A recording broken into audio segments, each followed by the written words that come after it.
Bonjour, moi je m'appelle Sonia de Grandmaison. En fait, moi je vais vous présenter un peu ma vision de l'art. Donc depuis que je suis toute petite, en fait les arts ça a tout le temps été pour moi une manière de me construire, une manière de me réaliser, une manière de me guérir, une manière d'entrer en contact avec les autres, une manière de m'exprimer, une manière de réaliser. J'ai toujours voulu utiliser les arts pour le développement des individus, pour le développement des communautés. Ça a toujours été une vision que j'ai voulu pousser. Puis j'ai lancé ma compagnie en 2014, ce Centre La Loba, qui avait comme mission de développer le plein potentiel des gens avec les arts et de travailler des habiletés sociales en travail social avec le médium artistique, autant la couleur, les images et le mouvement.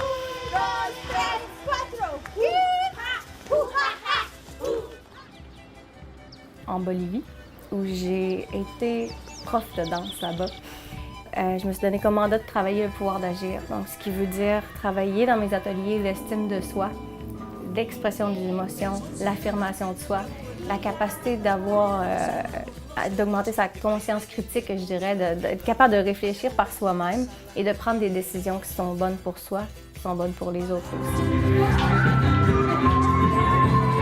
Qu'est-ce que j'aimais là-bas, c'est vraiment l'authenticité, la simplicité de cette culture-là, qui est une culture autochtone, je dirais, qui est encore très, très, très vivante.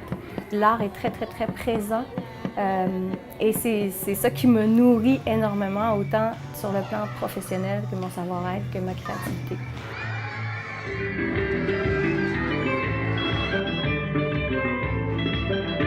Comparativement à nous, au Québec, qu'est-ce qui ressortait beaucoup, c'est la tradition.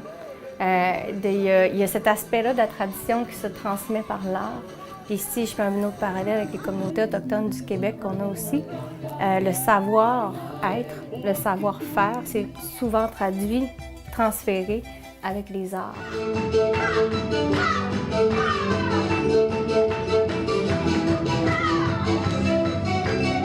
Pour réussir à communiquer, on a utilisé beaucoup l'artisanat, on a utilisé beaucoup l'art, beaucoup la danse pour créer un lien de confiance, pour se parler au-delà du langage, parce qu'on ne se connaissait pas et on ne parlait pas le même langage.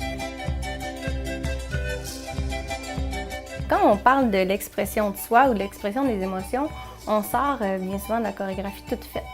OK, on prépare quelque chose de très, très technique, puis il n'y a pas de soi là-dedans. Ils vont utiliser la musique, le chant, quand ils vont utiliser les arts ou le tissage ou l'artisanat ou la danse, ils font avec tout ce qu'ils sont. Les arts, c'est une tradition qui se transmet. Et puis, c'est encore appris dans les écoles. Donc, dans les écoles, ils ont des programmes pour que les enfants apprennent l'art. Moi, je suis arrivée là-bas avec tout mon savoir-être professionnel, mon savoir-faire professionnel. Eux, ils m'ont donné un savoir-être. Ils m'ont amené cette manière-là de créer avec qu'est-ce que je suis et non qu'est-ce que je sais dans ma tête.